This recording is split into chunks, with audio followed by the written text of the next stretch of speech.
पृथिवी शान्तिरन्तरिक्षगं शान्तिर्द्यौ शान्तिर्दिशः शान्तिरवान्तर दिशा शान्तिरग्निः शान्तिर्वायुः शान्तिरादित्यः शान्तिश्चन्द्रमा शान्तिर्नक्षत्राणि शान्तिरापः शान्तिरोषधयः शान्तिर्वनस्पतयः शान्तिर्गौः शान्तिरजा शान्तिरश्वः शान्तिः पुरुषः शान्तिर्ब्रह्म शान्तिर्ब्राह्मणः शान्तिः शान्तिरेव शान्तिः शान्तिर्मे Astu Shantihi. May there be peace on earth and in the sky. May there be peace in the water and in all directions. May there be peace in the plants, in the trees and in animals. May there be peace in the hearts of all beings. May there be peace in everyone and in everything.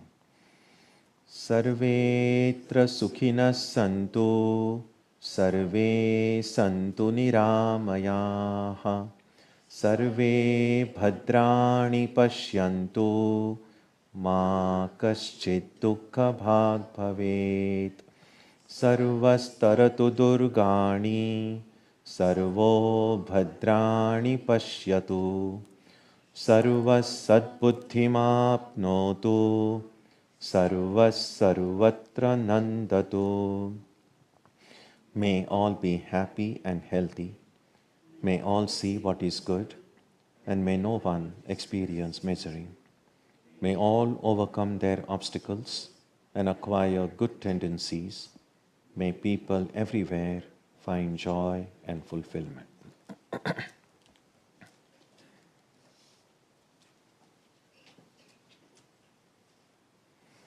Let us now spend some time touching the center of peace and joy in our hearts.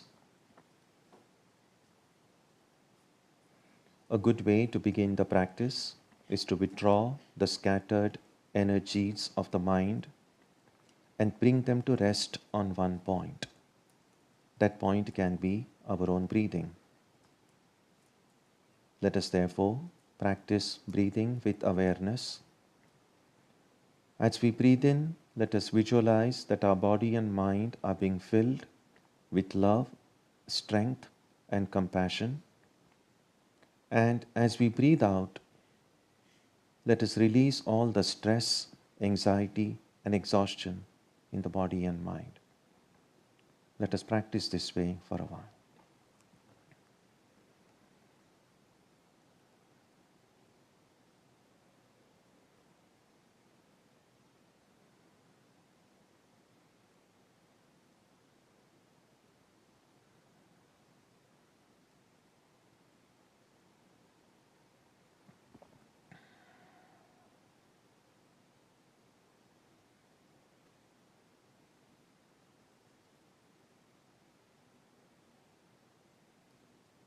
Let us now turn our attention to the region of our heart.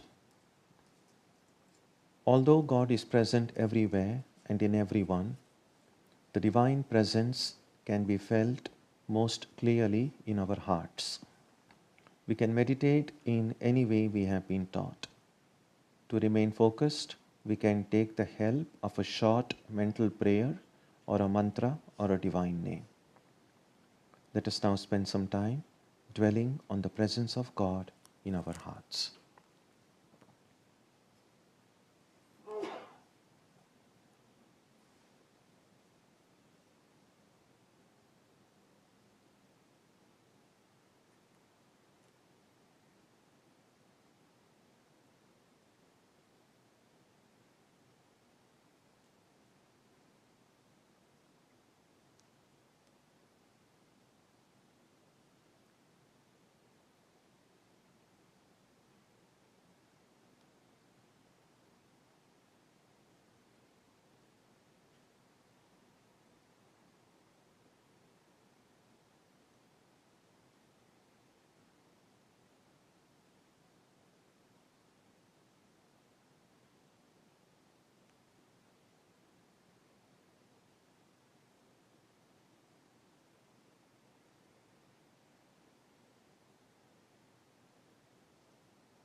Om Shanti Shanti Shanti Hari Om.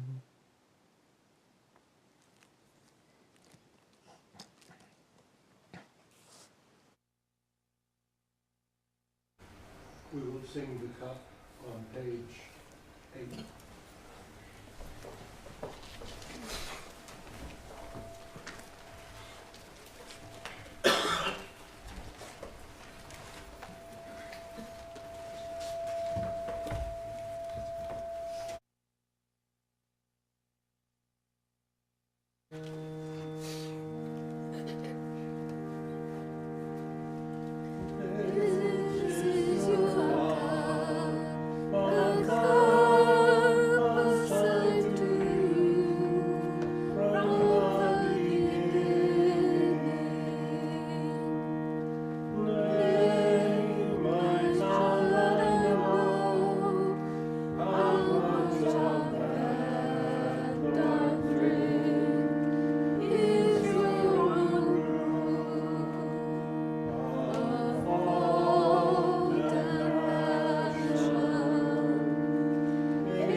Om Asatoma Satkamaya Tamasoma Jyotirgamaya Mrityorma Amritam Gamaya Aviravirmayeti Rudrayatte Dakshinam Mukham Te Namam Pahi Nityam.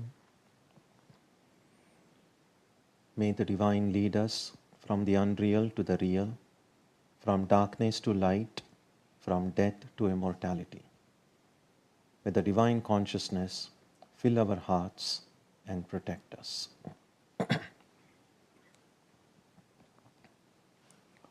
Our subject today is, well, what you see there, happiness and misery.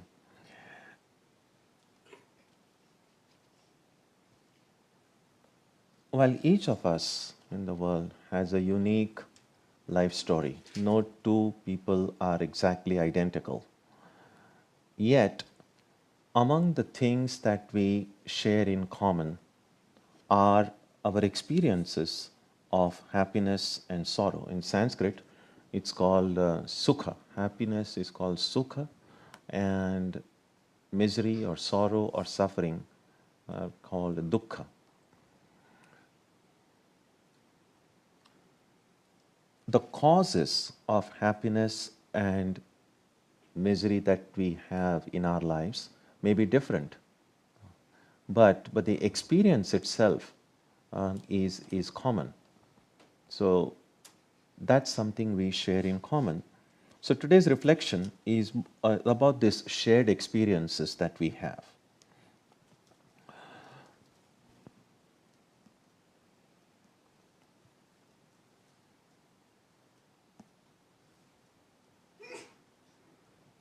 I'm trying to figure out how this works. Okay. So first is our experience of happiness. Now we know from our thing, it's pretty common observation that we become happy whenever we get whatever we love, and we feel happy also when we are free from anything and anyone whom we hate. So the things and people and places that we hate, if they are not a part of our life, and the things, places and people that we love, if they are as close to us as possible, that is what makes us happy. And we know that while the experience of happiness is common, there are different parts of our personality which seem to get that happiness one way or the other. For instance, there is the happiness related to the body itself. If the body is well rested, if I have good sleep, good food, by good I mean tasty. It doesn't have to be healthy, at least in the immediate this thing. But if it's tasty, then we are happy. So there is happiness related to the needs and the demands that the body makes upon us. Then there is happiness related to the mind. There are things which bring us joy. If you enjoy poetry, then reading a good poem. And if you enjoy reading a good novel or a good story, if you are interested in games, then if your team wins. So those are the kind of things that make the mind happy. If you are interested in math, let's say, and if you're able to solve some difficult problem, or if you're able to get some experiment right in the lab. So there are many ways in which the mind or the intellect can experience that happiness. So it's not physical happiness, but it's a more subtle level. Then there is, of course, the happiness related to just speech. Speech is often used as a symbol in Vedanta literature to refer to all the senses. So you hear a beautiful talk or a beautiful song, or if you are able to express something in a beautiful way, that can kind of a general representative of the happiness that can come through the senses. And when we look at our life, at whatever stage of life we are in, we can look back and remember many of the things that have made us happy in life. And so happiness is we all have a fund of memories of happy memories of the past and happy things that are happening in our life at the present moment. But we know also that life is not simply about happiness, that there is this other thing called sorrow or suffering or pain, which interrupts and pollutes our experience of happiness. So, alongside happiness, there is also misery, and oftentimes, depending on the extent and cause of that pain or suffering, it's painful as being uncomfortably close to a source of heat or just being on fire. And it's the internals, the experience of happiness. I mean, clearly, of course, if the body itself is on fire, then there's going to be not only this physical sorrow, but also actual heat. But sometimes it's not physical heat that makes us uncomfortable. It's kind of an internal heat, the misery, the sorrow, suffering, with which our mind is affected. So just as, again, there is happiness related to the body, the mind, the senses, there is sorrow or suffering related to the body, the mind, and the senses. The physical suffering we can understand, and many of us have had chances for that. No matter how fit a body you have, as I like to say sometimes, no matter how much organic food you eat or how much exercise you take, none of us can claim that we have never fallen ill in life, that there has been any sickness. And when we are not well, physically not well, depending on the kind of illness, it can be very painful. It can produce a lot of unhappiness. But it's not just about physical unhappiness. There is such a thing as a mental unhappiness. And in fact, I think there are more causes making us sad internally. Although physically we may be just fit and fine. It could be at the intellectual level, there's a problem that you're trying to solve, either in your studies, for which you haven't found an answer yet. That can be very painful. Or if you are when the Harry Potter books were being published one by one, none of us knew the whole entire plot of the story. And so those who were into Harry Potter were always, they could never be at rest, like when the new book is published, where the story is going, what is going to happen. Now that can be, that kind of a curiosity might be fun, but it's also very painful because you don't know where things are going. So there is pain and sorrow at the intellectual level, at the mental level, and so on.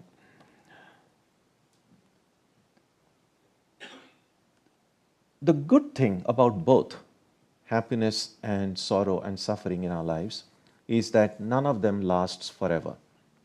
Well, happiness not lasting forever is not a very good thing, but the pain and sorrow and suffering don't last forever either.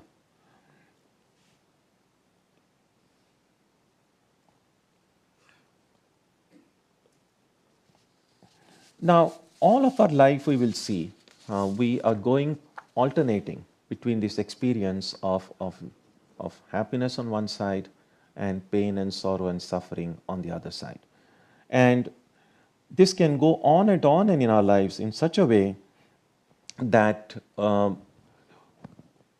we will see that a kind of a barrier comes between us. Our life seems stuck with just experience of joy and sorrow, joy and sorrow. And most people don't even know that there is any option beyond that.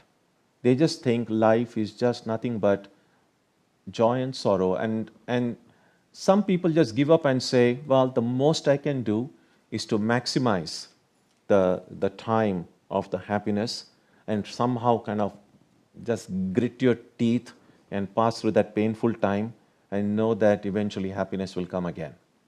There are some people who believe that a time will come when all the pain and sorrow and suffering will automatically go away and only happiness will remain.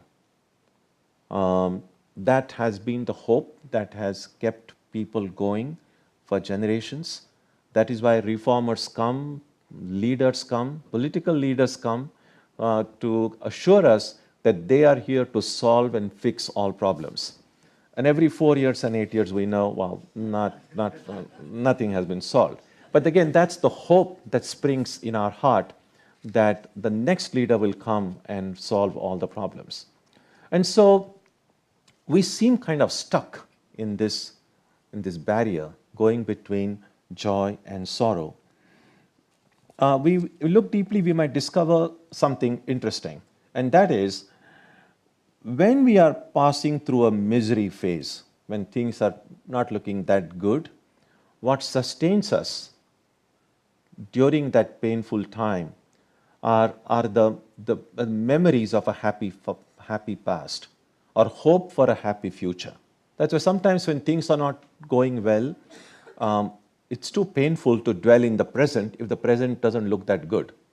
And so a lot of times then people tend to, it's kind of an auto escape mechanism within our heart. Then we tend to then look at what sometimes people say the good old days.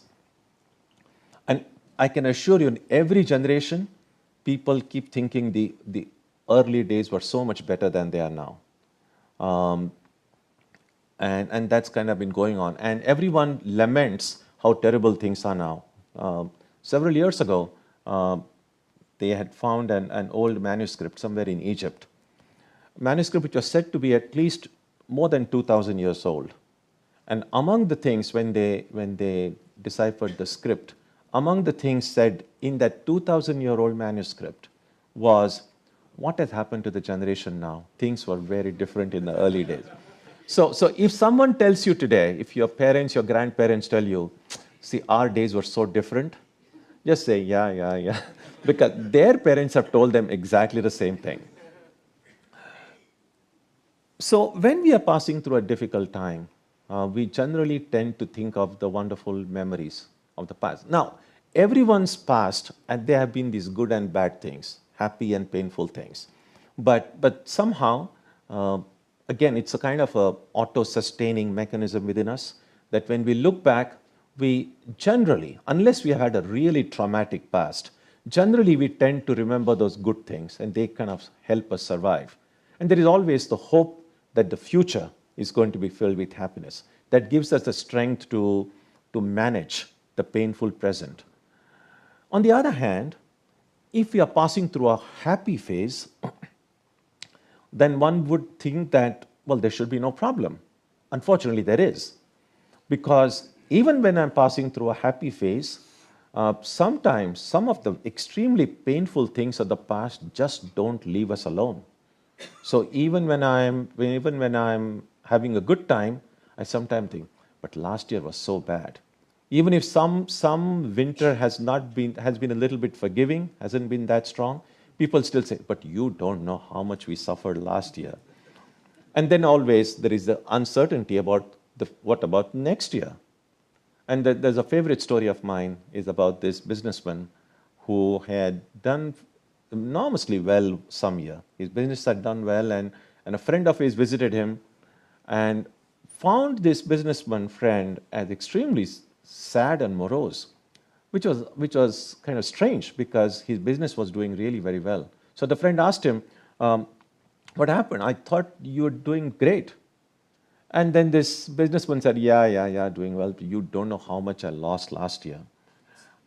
But the friend said, but you have more than made up for it. Whatever you have gained this year makes up for the loss last year. So you still don't have to be worried about it. This friend is still, it didn't cheer him up. He said, but who knows what's going to happen next year. So even when I'm passing through a good phase now, some of the losses and the painful things of the past and the anxiety that the future may not be as good as it is now does not allow us to enjoy the present good. So this is what does not give us the freedom to live in the present moment. The hold that the past has upon our lives and the hold that the future has on our lives. And that's why people tend to get disappointed. And Krishna says in the Gita, there are 4 kinds of disappointments in life. And these 4 kinds of people who are disappointed, some among them turn to God, turn to spiritual life. Now, what are the 4 categories that Krishna refers to in the Gita? He says there is one class of people who are suffering, like all of us, are experiencing pain and suffering and sorrow. And not everyone who is suffering turns to God, by the way, and that's very obvious. But some among those who feel that pain and sorrow turn to God. That's why many times when we turn to prayer, worship, meditation, with the hope that these practices will somehow remove that load of pain and suffering from our lives. So that's the first person. In Sanskrit, it's called Artha, one who is seeking freedom from pain and suffering. The second one who is seeking freedom from lack of knowledge. Krishna calls it Jidnyasu, one who wants knowledge. Now, this is not about higher spiritual knowledge or anything. It's just that sometimes we realize there is so much to know in this world and how little of it we really know. Clearly, you can go to the library and take up books. But going to the library sometimes can make you more depressed than happy. Not just because libraries generally are not a very happy places to be in, but also when you see stacks and stacks of books which you have not read, you are made even more aware of the fact how much you don't know, how little you know. It can, on a positive side, it can make us humble, but on the negative side, it can just make us just despair of there is how much to know and how little of it we know. So again, some people who are oriented towards spiritual life may turn to God, may turn to spiritual life, hoping that if I seek God's grace, I might have answers to many of the questions I have about things in this world. A third kind of a person who turns to God is the one who wants things. Krishna calls it artharthi. Artha means objects. Arthi means who wants. And I think all of us come to that category. In fact, it's just not either or situation. We probably come in all 4 categories. So this is about everything that we feel in life we need, and somehow we feel that I don't have the capacity or the power to acquire this thing that I need by myself. And therefore then we seek help. And a religious person or spiritual person, rather than seeking help from people around, or in addition to seeking help from people around, would try to seek divine help. Pray to God, God, I need this. Someone said, best way to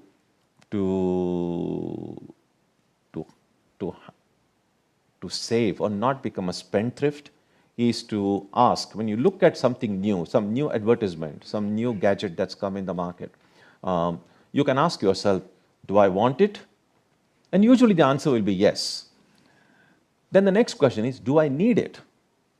And if you are honest, usually you might find yourself saying, no, I really don't need it, but I want it.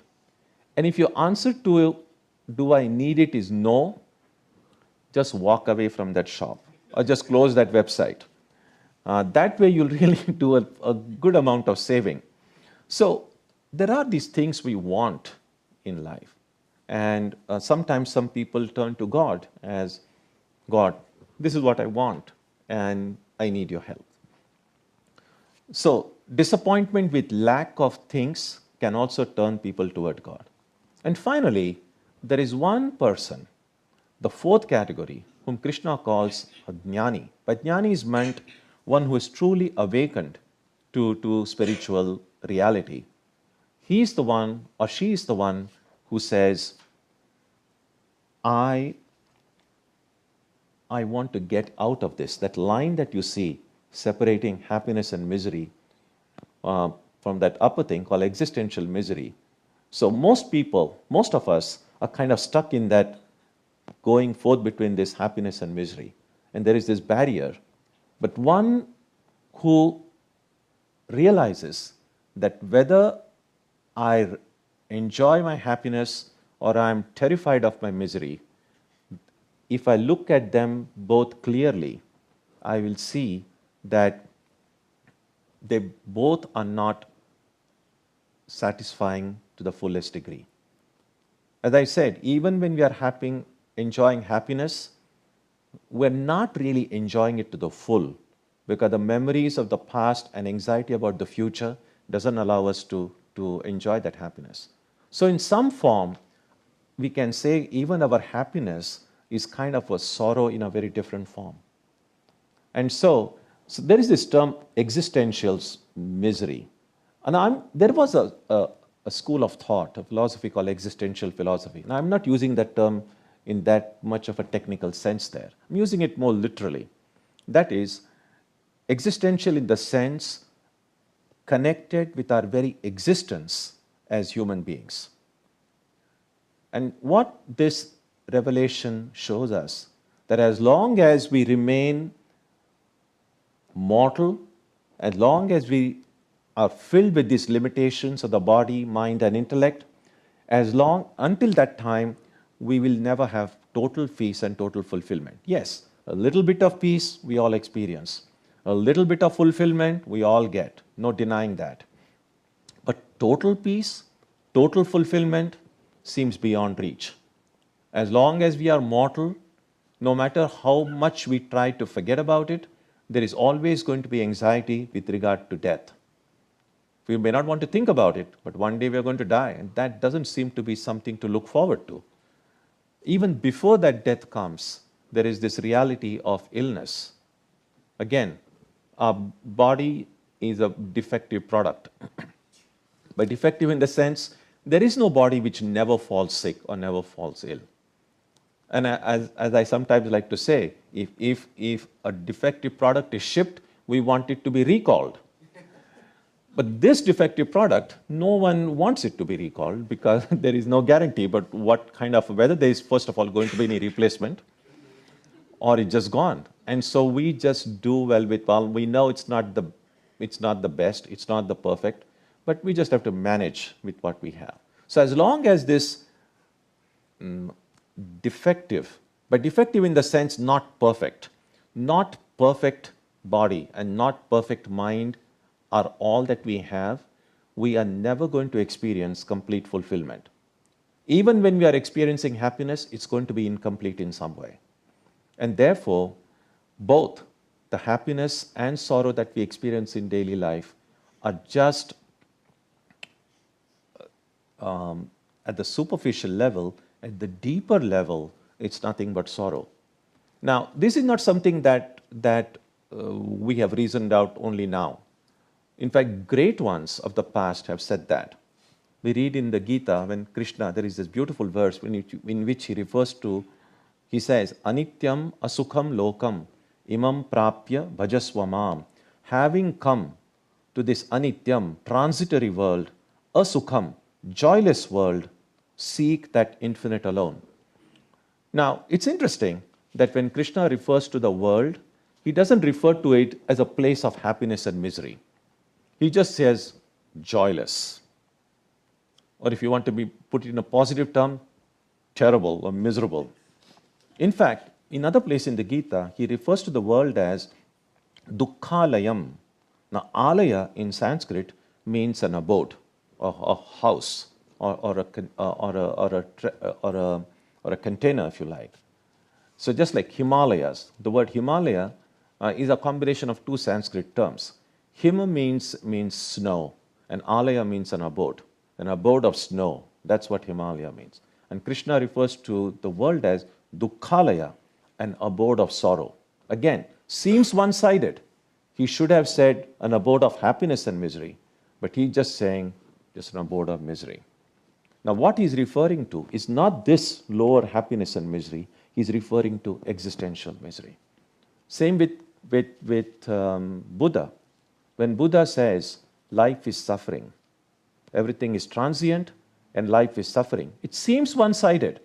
But the kind of suffering, the kind of sorrow, the kind of misery they are referring to is that existential one. In other words, as long as my present identity as a mortal, limited being remains, I cannot get, the Bible speaks about peace that passeth understanding.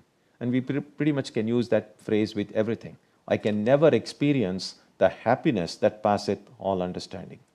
I can experience happiness that we can understand, but not the happiness which is beyond our understanding. We can experience the kind of daily peace that we have occasionally, but that still is within our understanding. But there is this highest, supreme peace. And why is it highest? Why is it supreme? Because it can never go away. Once you get it, it never goes away. That's very different from the kind of joy and sorrow we experience today.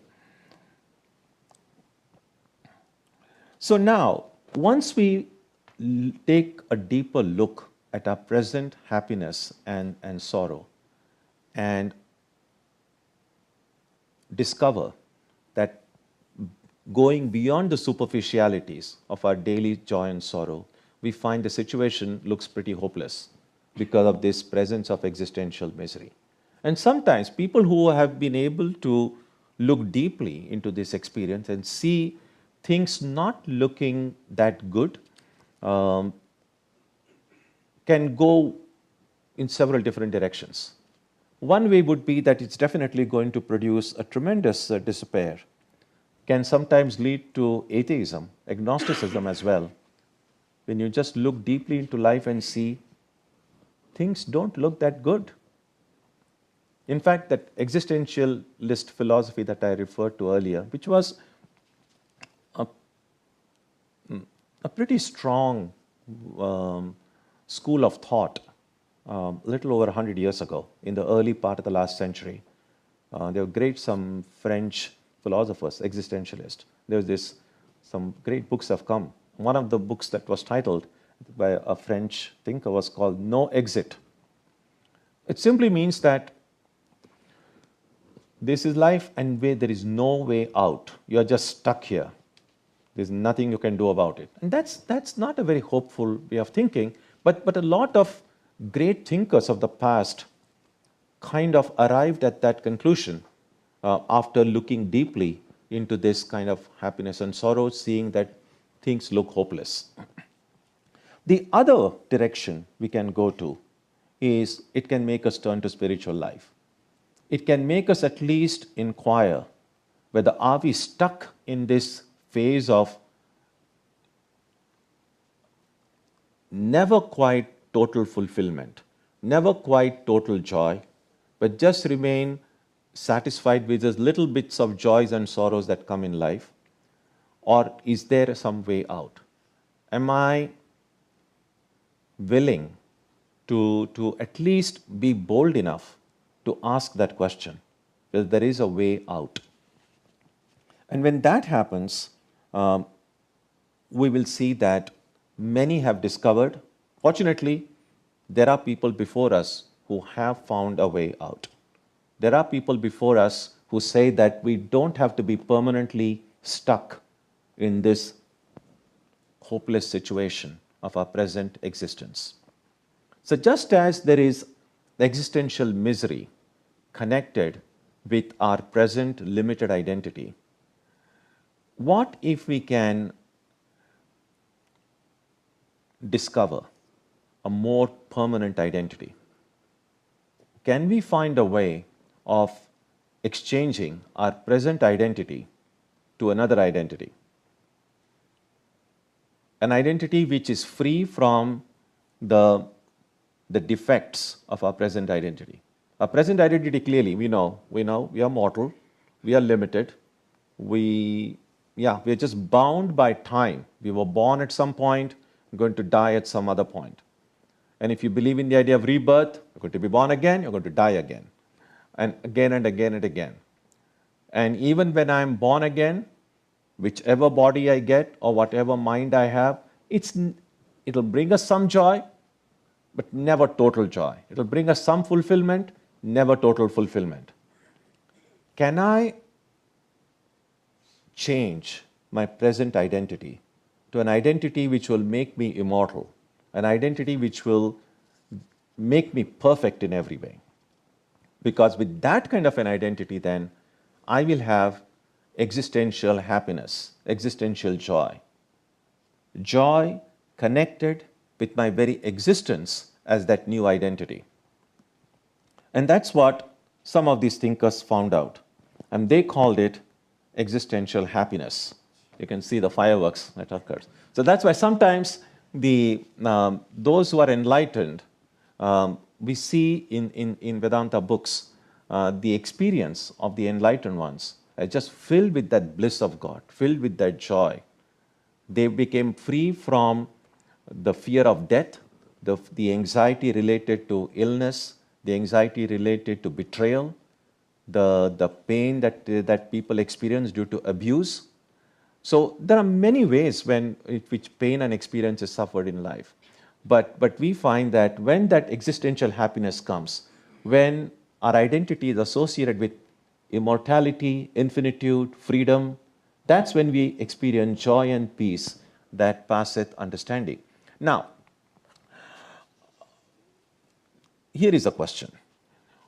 When I throw away my present identity and get this higher identity, in which garbage dump has all these old identities lying? And where do you get this new identity? Now that goes into a deeper philosophical question, which I don't intend to enter today, except to say that in one form or other, what different religious traditions show is that this identity, connected with our immortal infinitude and freedom being parts of who we are, is our real identity. And that what Vedanta points out is our present identity is not a real identity at all.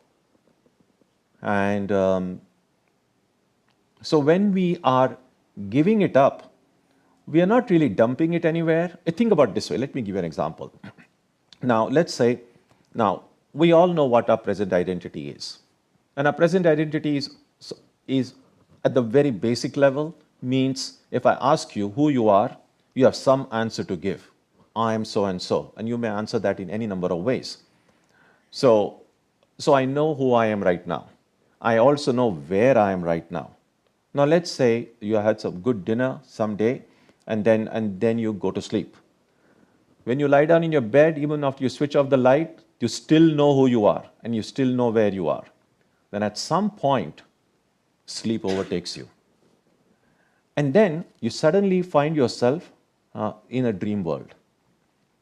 Now, in the dream world, if I were to ask you in your dream, let's say a friend of yours comes in your dream and say, hey, who are you? Or where are you? You will give some answer. My dream identity, because normally, suppose I find myself in Hawaii in my dream. If someone were to ask me, where are you? I'm going to say, I'm in Hawaii. But the truth is, I'm really lying in my bed. So which is my true identity? In my dream, when I say I'm in Hawaii, I'm being very truthful. I'm not lying.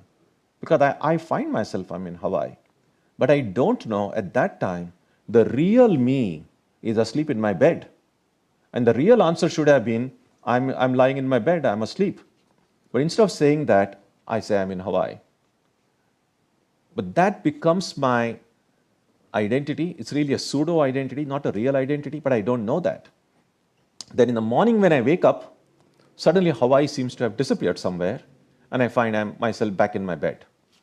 So now my identity, that identity of mine, that person who was me, who was in Hawaii, was never really there. I thought I was there, but that was not real me. The real me was all the time in my bed. Now, if this analogy makes sense, then that's really what is happening. That in reality, according to Vedanta, we are infinite beings. We are pure, we are perfect, we are free. But we have fallen asleep. So we are divine beings, every one of us. We have fallen asleep. Now, after having asleep for a while, this dream of the world has started. And in my dream, I have become a human being. So if someone asks me, who are you? And I say, I'm a human being, I'm being truthful. But if I look at who am I really? Well, the real me is that divine being who is asleep and who is dreaming. And when will I know then who the real me is? Only when I wake up. When I wake up, this present false dream identity will go and the real identity will come. And that waking up is the form of spiritual waking up. So the word Buddha was not the name that his parents gave him. The word Buddha means the one who is awake. So while we may go through life, waking up, sleeping, dreaming, from a spiritual standpoint, we are asleep. So there is an Upanishad called the Aitareya Upanishad, which says there are three kinds of dreams: the waking dream, the dream, and the deep sleep dream. So while we might see these as three different stages of life, in a 24-hour cycle, we go through waking, dream, and deep sleep. From a higher standpoint, all the three are three different kinds of dreams.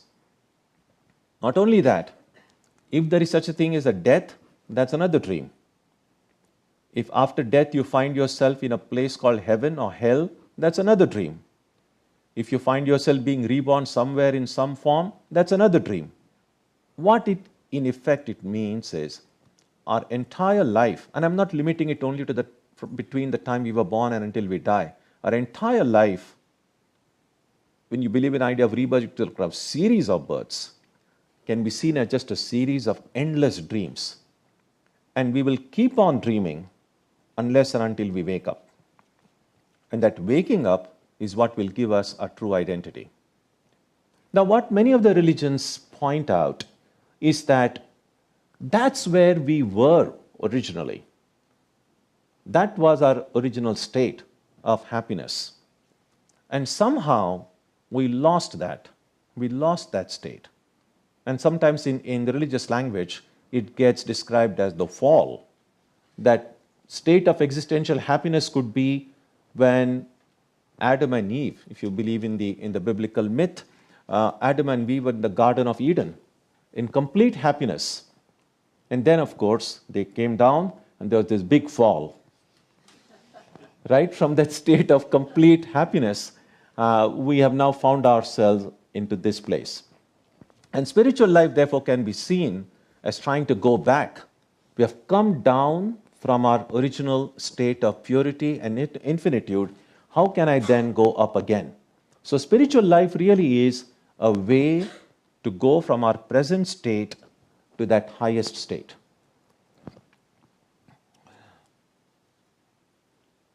Now, how do we go up?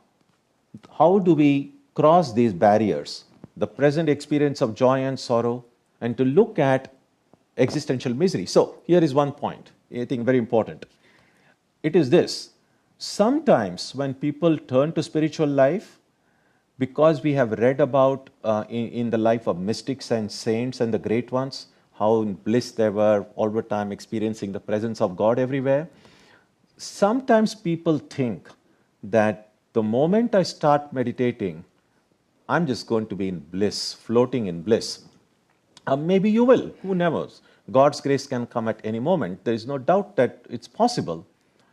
But what's probably more likely is that when people begin to take spiritual life seriously, whatever little happiness they were experiencing now and then may seem to disappear a little bit. Because suddenly then, you're trying to really cross that barrier and you just see just misery. You won't be able to find one good thing in this world. Everything is just going to be, again, not a pretty picture. And as I said, that's the very critical part, really. Because the moment you become aware of, people speak about get in touch with the real world. But the real world that people speak about daily, it's really the world of happiness and misery. The real world, according to Vedanta, is the world in which I will see, experience that existential misery. Now that's a critical point, because at that point, if I have no support of any kind, no opportunity to no guidance, no support, no help, it can totally put me into despair. And a lot of people who have, after a sincere struggle, have found themselves being atheistic or non-believers or agnostics are the ones who were observant enough to see the non-perfect or imperfect nature of life, but not able to see anything perfect beyond it, not able to see anything hopeful beyond it. What will sustain us at that point is deep faith. In Sanskrit, it's called Shraddha. In other words, yes, things don't look the way they do to most people. Things don't look very pretty. But I know that I'm on a right track. And I have the hope, I have the faith that there is going to be a way out.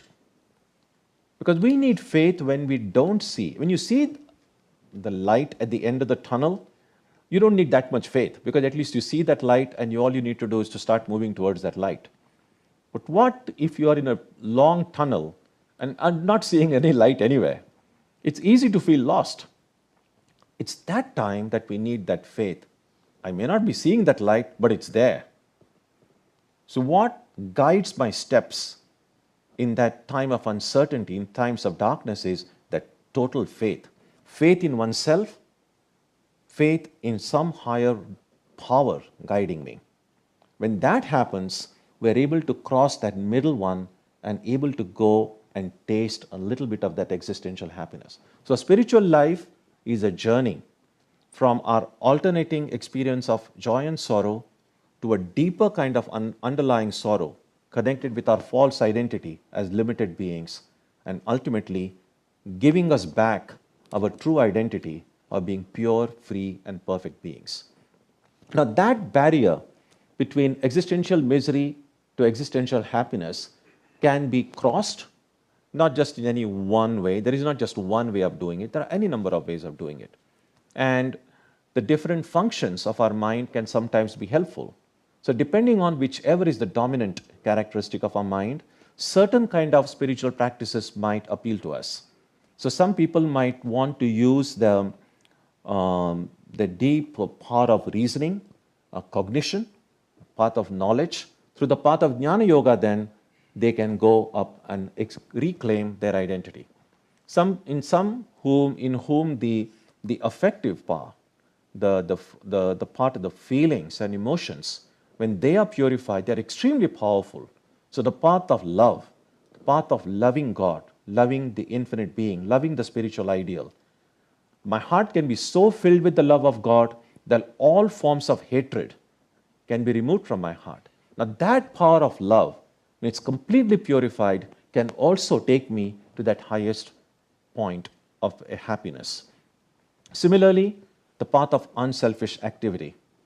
So if I can use my willpower, if I can purify my willpower and use it to work in the world in such a way that I become completely unselfish, that there is all self-interest is removed from my heart, all my ego is completely removed from my heart. When that happens, that's the path of Karma Yoga. I can also reach that highest point. And finally, if I can use that same power of will, the willpower to purify my mind, to look within me, understand the functioning of the mind, and completely clear that inner demons, if you like, I can also go to that highest point. So there are many ways in which that barrier can be crossed, and we can attain to that happiness again. So there is a way to therefore recognize and understand how spiritual life, what role spiritual life plays in our life. That where we are now, and a good way therefore for us to figure out is, so long as I'm too much immersed in my present happiness and present sorrow, it's difficult for me to rise higher. And by too much immersed, I mean is this. That doesn't mean I shouldn't be happy when there are things that make me happy. It doesn't mean that I will not suffer when bad things happen in a bad way. Clearly, there is not a block of stone here. We all have a heart.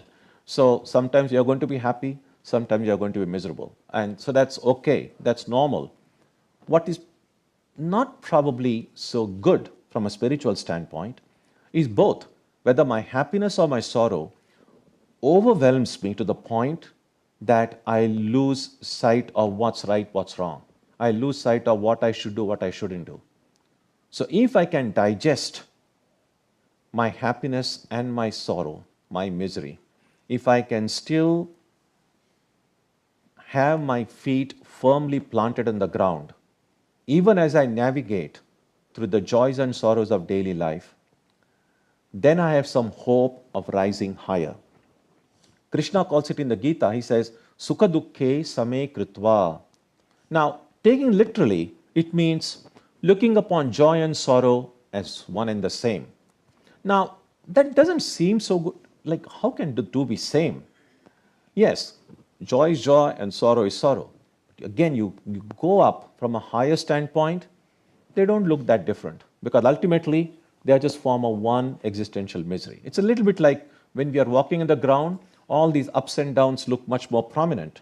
When you're flying from 30,000 feet high, everything looks pretty flattened out. So joy and sorrow is a little bit like that. When we are at this level, it just seems big deal. But if you kind of rise higher, say existential misery, that's say 30,000 feet high above this, happiness and misery are not going to look very different. So that's what Krishna means by saying, raise yourself. See, always take a lofty stand. When you take a lofty stand, many of the things that seemed one way at one altitude are going to look very different from that higher altitude. And that's what spiritual life means. So this gives us a chance to conclude very quickly. This gives us a chance to look at the kinds of happiness, the kind of sorrows we have experienced in our life, because all of us have. So this is not something very unique. Everyone, every living creature, not just human beings, even animals, every living being has experienced joy and sorrow in life. But only those who look deeply at their experience of joy and sorrow are able to kind of harvest it, are able to look at it, learn from it, and grow. And then that is what spiritual life really means. So these are the few things that come to mind about joy, the role of joy and sorrow in our lives. So I hope with the prayer and to encourage every one of us here that we make an effort, a conscious effort, to look at joys and sorrows in our life and to see where we stand. Because if we don't, we are not automatically going to go up there. It's not going to happen. By default, we're just going to remain where we are. We are in a kind of swamp. So draining the swamp, if you wish, would really mean going the up. Otherwise, we're just going to remain stuck there. And so this is the call for reflection and improving in our own daily lives. Om Jananim Saradam Devim Ramakrishnam Jagadgurum Padapadme Tayo Shritva Pranamami Muhurmuhu.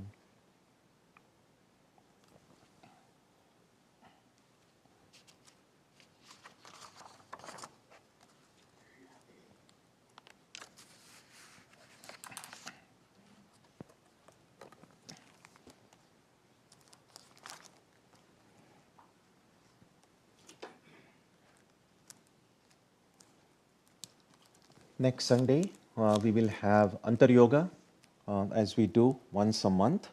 There will be prayer, music, meditation, reflection, readings by members, and soup, and also a birthday celebration for everyone born in the month of November. So all of you are welcome, and especially those who are born in November. And if any of your friends and family members who haven't come here before and are still born in November, then you are welcome to bring them along as well. So that's next Sunday. On Saturday, because many of you will be busy with Thanksgiving, so Saturday we will not have meditation.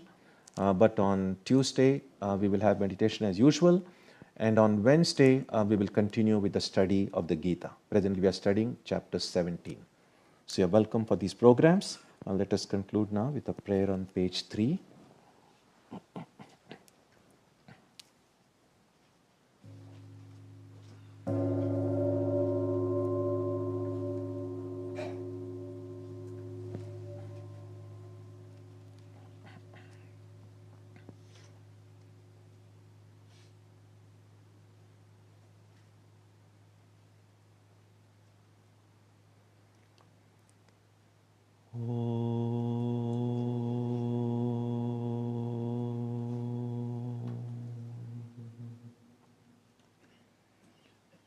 May the Divine Being, who is the Father in heaven of the Christians, Holy One of the Jewish faith, Allah of the Muslims, Buddha of the Buddhists, Tao of the Taoists, Ahura Mazda of the Zoroastrians, the Great Spirit of the Native Americans, and Brahman of the Hindus, lead us from the unreal to the real, from darkness to light, from death to immortality.